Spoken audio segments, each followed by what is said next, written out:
पल्लवी का जन्म एक संपन्न परिवार में हुआ था। इसके बावजूद उसे गरीबों का जीवन जीना पड़ता था। उसके माता पिता उसे बहुत सताते थे, अपनी ही बेटी के साथ सौतेला वाला व्यवहार करते थे। वहीं भाई राजू को खूब प्यार करते और हर सुख सुविधा देते। माँ, राजू को आलू पूरी और मुझे ये खिचड़ी क्यों? जो दिया है वो खा ले चुपचाप, वरना वो भी नहीं मिलेगा। और जा जाके घर के काम कर। नौकर है तो मैं क्यों करूं? अरे जहाँ शादी करके जाएगी वहाँ भी नौकर लेकर जाएगी क्या? जा जाके काम कर। पल्लवी को अपने माता पिता का बर्ताव बिल्कुल भी अच्छा नहीं लगता, लेकिन वो बेचारी करती भी तो क्या करती। ऐसे ही दिन बीतते जाते हैं और उसकी शादी की उम्र हो जाती है। अजी, पल्लवी की शादी की उम्र हो गई है, अब रिश्ता भी ढूंढना होगा। कहाँ जाऊं रिश्ता ढूंढने? आज के जमाने में अच्छे घर में शादी करने जाऊं तो 50 लाख दहेज मांगते हैं, और उसे 50 लाख दे दूंगा तो मेरे बेटे का क्या होगा? मैं तो कहती हूँ कर दो एक नॉर्मल मिडिल क्लास फैमिली में शादी, वैसे भी वो एडजस्ट कर लेगी।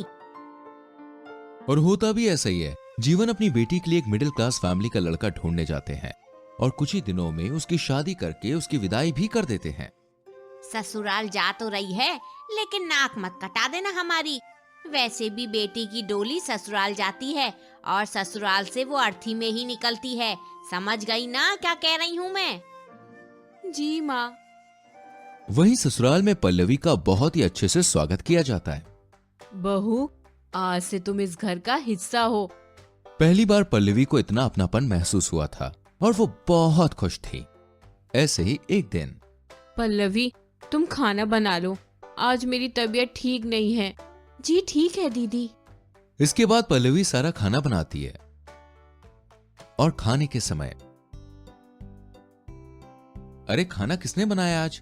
इसमें नमक बहुत कम है, बिल्कुल भी अच्छा नहीं बना ये खाना। तभी पल्लवी रोने लगती है। मैंने बनाया है जी, गलती से हो गया ये सब, लेकिन प्लीज मुझे कोई सजा मत देना, आइंदा नहीं होगी ऐसी गलती। अरे तुम डर क्यों रही हो? हाँ भाभी, भैया ने तो बस आपसे पूछा है कि किसने बनाया है, और ये भला क्यों आपको मारेंगे? यहाँ कोई किसी को नहीं मारेगा बेटा, यहाँ तो ऊंची आवाज में बात तक नहीं की जाती, डरो मत। जी माँ जी। चलो कोई ना, आज बाहर से खाना ऑर्डर कर लेंगे, अब मुस्कुरा दो जल्दी से। पल्लवी के मायके में सभी उसे बुरा भला कहते हैं, उस पे अत्याचार करते हैं। वहीं अचानक से इतना प्यार मिलता हुआ देखकर पल्लवी को समझ ही नहीं आ रहा है, ये हो रहा है तो भाई क्या हो रहा है।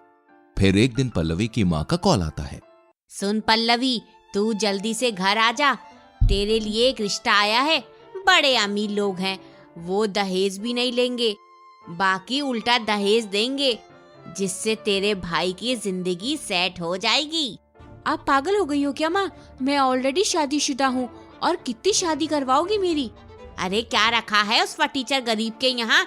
करोड़पति घर का रिश्ता आया है, ठाट से रहेगी, सोच ले। नहीं करनी मुझे कोई दूसरी शादी, अब जो है यही मेरा घर है। और सुनो, आज के बाद आप मुझे फोन भी नहीं करना। मर गई पल्लवी आपके लिए, अब से मेरा ससुराल ही मेरा संसार है।